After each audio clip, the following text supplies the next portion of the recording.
As an organization leader, as a sales leader, you should always look to learn.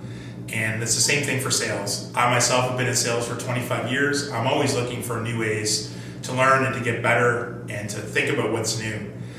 So often you'll be, maybe sales isn't your background, so how do you get up to speed on things? How do you focus? Well, the good news is there's lots of different things that you can work on. As an example, there are peer-to-peer groups you can join. I myself help to organize the Innovation Factory's sales and marketing peer-to-peer, as well as the Communitech Sales Leaders peer-to-peer.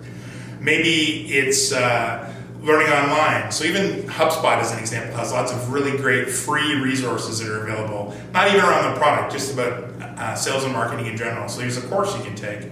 Maybe it's a webinar, maybe it's a podcast, maybe it's reading an old-fashioned book, maybe it's finding a coach or a mentor. Look for those opportunities to learn and find something, a topic you really like, and find a method for you to, a format you like to use to be educated.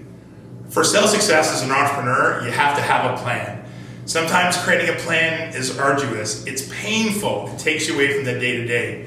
But it's hard to know where you're going if you don't have a plan in place to get there. And so creating a plan may take some time up front, but it's going to save you a lot of time in the long run, because hopefully you're going to be more successful in your sales efforts, but you're also going to bring in tools and repeatable processes that will make you and your team be able to execute more quickly on your sales tasks. Make the time to be as effective in sales. You need to make the time. Often entrepreneurs we work with, sales is not their favorite thing to do. So they'll push it off to the end of the month. They'll do all the things they like to do, or other things in the business they need to do, and push it off. What I would recommend is carve time out of your schedule for your sales and marketing tasks. Keep yourself accountable. Have other team members keep you accountable, not just in setting goals, but also in putting the time it takes to be effective and from a sales and marketing perspective. Practice. Sales is a one-on-one or one-to-many thing, but it's different than a lot of other practices where you're doing work internally. Maybe you're interacting with other employees, you're writing code, you're working on spreadsheets, you're doing other things that are more self-contained. In sales, you're talking to other people, different types of people, different roles, different personalities, and you're tweaking your value proposition, you're tweaking your elevator pitch. So the best way to do that is to practice. If you don't have a lot of experience, the more you practice, the more comfortable you feel. Practice with a business partner, with an employee, with a life partner, depending on the size of your organization.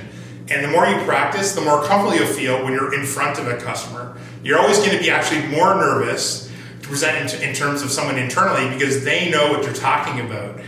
If you're talking to a customer, if you mess something up a little bit, it doesn't matter that much, because they don't know exactly where you're going. They haven't heard the pitch before. But by practicing internally, it allows you to get better at what you're doing. If you're having some challenges from a sales perspective, or you don't have enough time, or you're looking for some extra horsepower, maybe there's somebody you want to bring in to help you on the sales side. So there are consultants like VA partners that can help both on the strategy and tactical side. Maybe it's a coach, maybe it's a mentor, maybe it's a part-time resource to help. But you don't have to always do it yourself.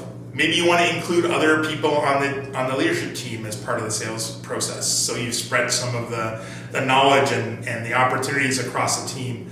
But don't think you just have to do it on your own. If you need some help, get some help. And after watching this video, if you're interested in us helping you, please reach out to me or one of our team members at Venture Accelerator Partners.